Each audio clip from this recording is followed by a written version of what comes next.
So President Trump arriving in Turkey just moments ago to begin a two-day NATO summit, meeting with our European allies. Of course, European defense spending is expected to be in focus as the president applies pressure for our NATO allies to contribute more. Let's take a look at oil prices this morning, because we are seeing a little bit of a boost in the oil markets. Overnight, two commercial tankers actually, were reportedly struck by an unknown projectile near the Strait of Hormuz. So one tanker, there was a fire on board. Now, oil prices did settle at pre-Iran conflict levels Monday. Of course, that was before these strikes. President Trump warned Iran yesterday that the United States will finish the job if no deal is made. Take a listen. We're doing very well with Iran. They're not doing well at all. They want to make a deal so badly. They have to make the right deal because they cannot have a nuclear weapon. They cannot have a nuclear weapon. It's very simple. You want to see a bad stock market? Let them use a nuclear weapon. I'll show you a bad stock market. Joining me now is former U.S. Energy Secretary under President Trump, Dan Brouillette. Dan, it's great to see you. So I want to ask you about this latest incident near the Strait. I mean, we had a little bit of a reaction in the oil markets, but you know, these are two different attacks that they made overnight. And we did not expect much because of the funeral processions of Khamenei. We actually gave a pause in negotiations to the Iranians because of the funeral of Khamenei. And then we get now the word that they're attacking tankers again. Your reaction? Well, good morning, Cheryl. Yeah, it is disturbing to see this news this morning.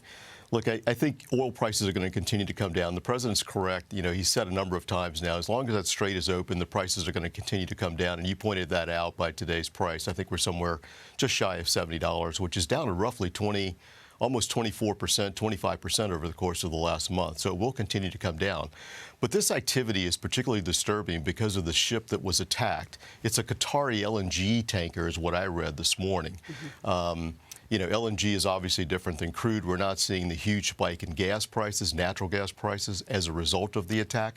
But what is really disturbing here is that Iran chose a Qatari tanker to shoot. It's the Qataris that are hosting the mediation talks in Doha. So in essence, Iran took a shot at the referee. They took a shot at the mediator.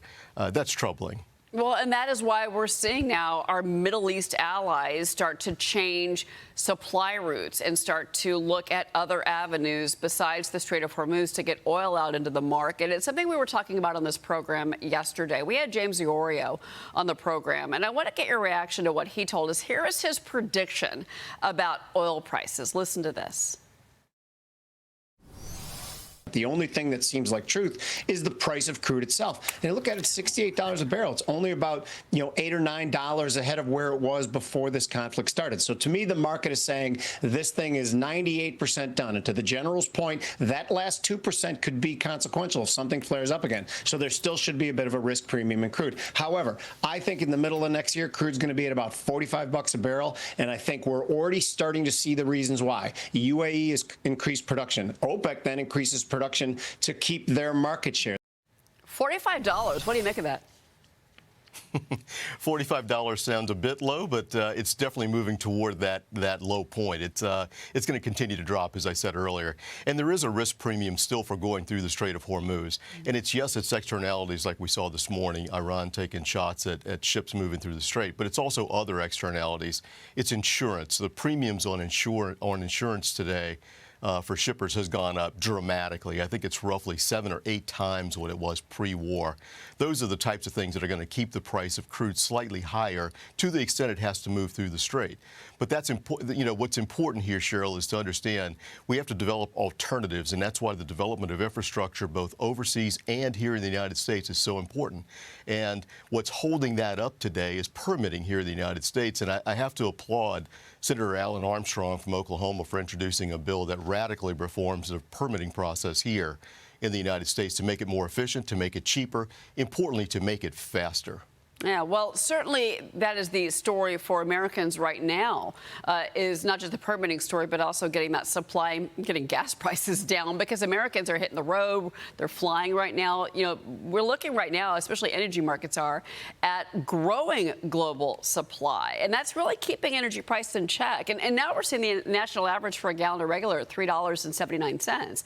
OPEC Plus is increasing output targets. U.S. production, you're mentioning this, remains at record levels. And the Trump administration says all of this puts downward pressure on gas prices as we go into really the peak summer travel, which begins around July 4th. Energy Secretary Chris Wright actually discussed the outlook with Maria on this program last week. Watch. They'll keep falling, Maria. You know, look, the American military, not any benign actions from Iran, but the American military has oil flowing back through the Strait of Hormuz. American production's at record levels. Venezuelan production is rising rapidly. So supply is growing, and that's driving prices down. First in oil and then gasoline. But gasoline prices are on their way down. I was in my home of Denver last weekend, and there were $2.99 gas stations around town. So we're headed the right direction, very excited to see it, and just in time for the peak travel season. But of course, lower energy costs don't always immediately translate to lower prices. Airfares have not come down. Jet fuel prices have had an actually pretty significant drop. I wanted to get your reaction to that as well.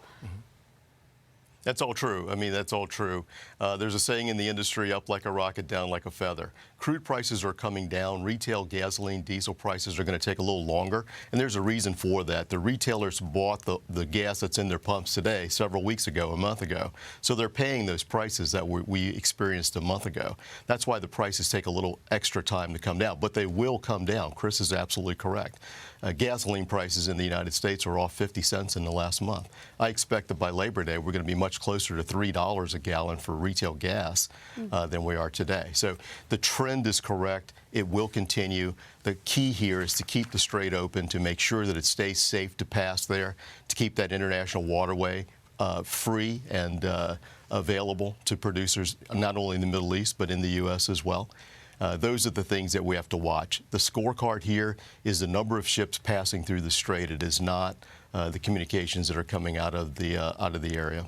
Yeah, it's about, we had seen an increase in traffic over the weekend, to be clear, but then again, you get this attack overnight, and this may change the direction of these ships and whether or not they want to continue to go along the Oman side of the strait, which is where that one ship was, to your point. Dan Brouillette, it's always great to see you and talk with you about energy. Thanks for being with me. Good to see you, Cheryl.